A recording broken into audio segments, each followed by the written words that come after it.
esta narrativa da paixão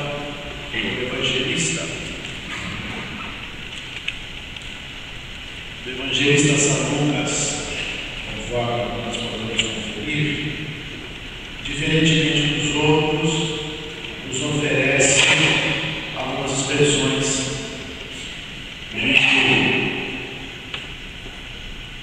específicas, eu diria mais que específicas, expressões que, de certa forma, dão o tom do significado da Páscoa. São Lucas insiste na expressão misericórdia. Pai, perdoai. Eles não sabem o que fazem. E aí vem a pergunta: será que não sabiam mesmo? A impressão que a gente tem, não só em São Lucas, mas todos os sinóticos, Pilatos é uma figura interessante. Ele fica na dúvida, ele não sabe se vai, se fica, típico de pessoas inseguras. Problema de pessoas inseguras. Alguns preferem outro nome, não insegura, mas covarde. Covarde. Bem que eu iria fazer alguma coisa, depois que passa, depois que o leite derrama. Bem que eu iria fazer alguma coisa. Por que não fez? Por que não fez? Covarde. Covarde. E há 2.000 anos, essa cena de Pilatos se repete.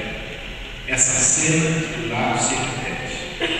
Quer na experiência mínima, na experiência comunitária, na experiência de família, mas sobretudo na experiência política.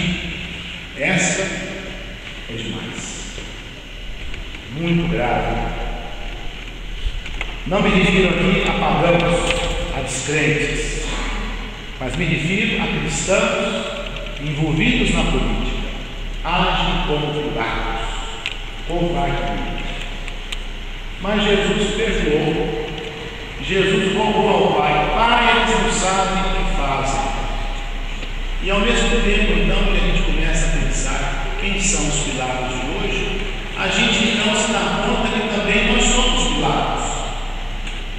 Existe dentro de nós essa marca ocasionada pelo pecado original, ocasionada pelo mistério da iniquidade.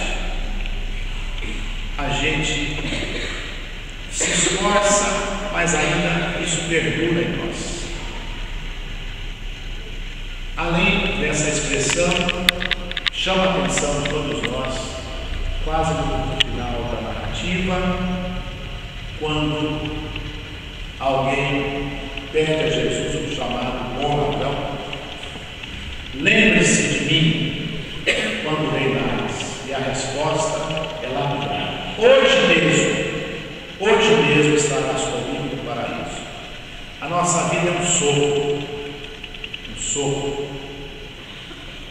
E nós não sabemos, pode ser que de repente seja nossa última Semana Santa, pode ser que hoje seja o nosso último dia.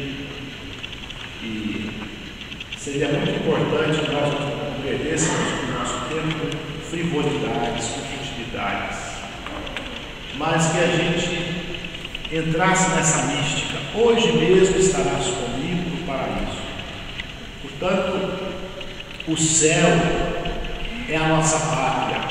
Nós caminhamos para lá e caminhamos marcados pelas contradições e ao mesmo tempo marcados pela graça. Nós não merecemos o céu. O céu é um presente, é graça de Deus. E não porque a gente reza ou porque a gente é isso ou aquilo. Não, é presente.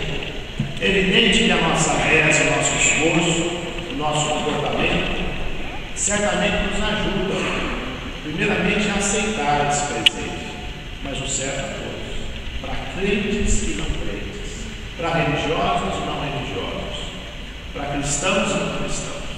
Repito, a prática piedosa da nossa religião deveria E nem sempre ocorre, porque nós ficamos preocupados com coisas que não vêm ao caso. Nos perdemos com detalhes. É a marca da sociedade contemporânea. Fútil, vazia, pouca. Portanto, a nossa fé deveria sim, a nossa experiência religiosa deveria sim nos ajudar a viver a intensidade desde o presente que é o céu. Hoje mesmo estarás comigo no paraíso. Portanto, nós caminhamos para esse desenlace. Conforme eu lembrava na capela, a entrada de Jesus triunfante, a entrada dele em Jerusalém, e ao mesmo tempo a rejeição. Comentei sobre Pilatos, mas os judeus, eles levaram ao longo de muitos anos de terem matado Jesus. Uma falácia. Seria um insulto. Os judeus não. Alguns judeus, os dirigentes, aqueles obcecados, aqueles portadores dos dogmas, aqueles que tinham ou que se sentiam na obrigação de controlar a dosagem do conhecimento religioso das pessoas. E é por isso que então se diz: esse aí é o povo, ele tem que morrer. Ele é um problema. Jesus é um problema. Ele precisa morrer. O que nos consola foi um evento único na história.